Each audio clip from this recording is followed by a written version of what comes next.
Thanks, Lachlan Cora. Minister, this question relates to the Land Development Agency and specifically for an update on the status of the agency and when the legislation is expected. The agency was heralded as groundbreaking, and its mandate is to use state land to contribute towards the stability and sustainability of Ireland's housing market. However, I'd argue it has no mandate yet, as no primary legislation has been enacted. Can you tell me when it's due before the House, Minister? I note that the LDA has a Twitter page now and is now hiring a head of urban planning as well. Orla, and thank you, Deputy. It's good to see you, and congratulations on your recent campaign. The Land Development Agency was established on an interim basis in September of 2018 by way of an establishment order made under the Local Government Services Corporate Bodies Act of 1971, pending the enactment of primary legislation when it will be established as a commercial state agency. An interim board has been appointed to the agency, an interim CEO and establishment team are in place, and recruitment to build the team is well underway. Funding of some €20 million is being provided this year to support the agency's initial activities. The general scheme of the LDA bill has been approved, subject to the resolution of a number of issues in conjunction with the Office of the Attorney-General. And I expect these issues to be finalised shortly, which will clear the way for publication of the general scheme and its submission to the Joint Oireachtas Committee on Housing Planning and Local Government to be considered for pre-legislative scrutiny. The LDA will play a key role in the implementation of the National Planning Framework, particularly in terms of the utilisation of public lands and the delivery of housing. The agency is already active in delivering on its remit, particularly in relation to the initial basket of public sites that it was requested to progress, sites that have the near-term potential for the delivery of 3,000 homes, with the potential for a further 7,000 homes in due course. Thank you. Minister, I think it would be more transparent if the LDA was established through primary legislation before it begins its work. I mean, the idea of government ministers setting up bodies with such vast powers via statutory instrument isn't necessarily the sign of a healthy democracy. Now, you've appointed a board, a former member of NAMA as a Chief Financial Officer, and Tim Boucher-Hayes, who you might explain how he got that job, given that he was involved in McCann Fitzgerald that advised the Children's Hospital, and he was also on the board of that, so he was involved in a serious fiasco there. Minister, just looking over the statutory instrument that set up the LDA, it states that the services to be provided by the Land Development Agency is the development and regeneration of land and property, including structures, for the purposes of the delivery of housing and the achievement of wider physical, social and economic development and regeneration, and supporting the consolidation and replenishment of the publicly owned development land bank and expediting the most effective use of such land. Minister, identifying land for social and economic development is a start, but the main goal of the LDA should be to facilitate the development of social and affordable housing. If the LDA is to function properly, Minister, it requires complementary legislation to be enacted, legislation dealing with land banking, which you are presently refusing to address. As you know, I have gone through the system at the moment. Another opportunity. The Minister has 1 minute. Thank you, Lachlan Cora.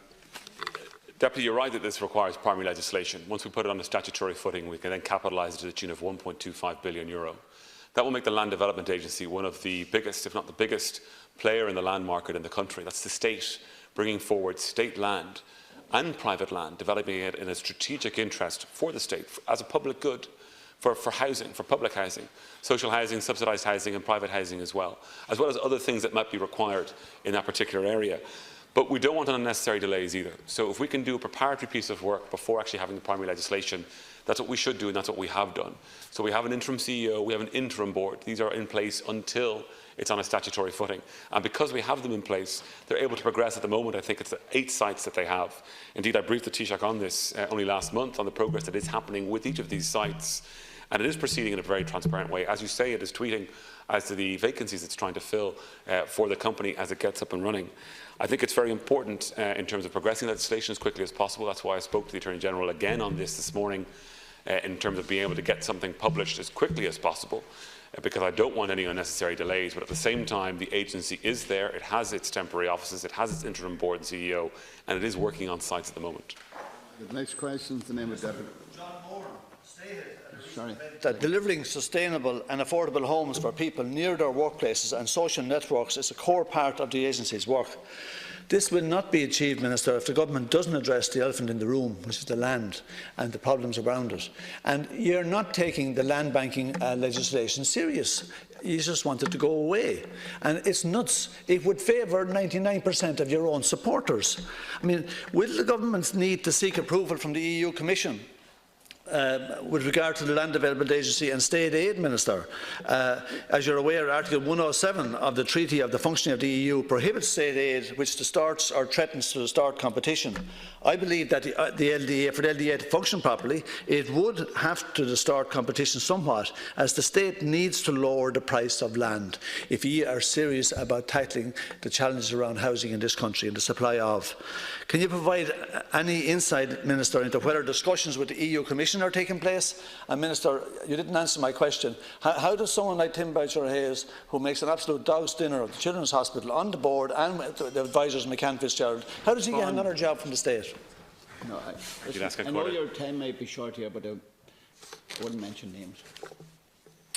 Deputy, if the Land Development Agency had been established 20 years ago, we wouldn't have the crisis in housing that we have today or the crisis in land that we have today. It's a very important piece in terms of rebuilding our housing sector, but in a way that it won't make a break again like it did in the past. So we have to proceed very carefully, hence why we are putting it on legislative statutory footing.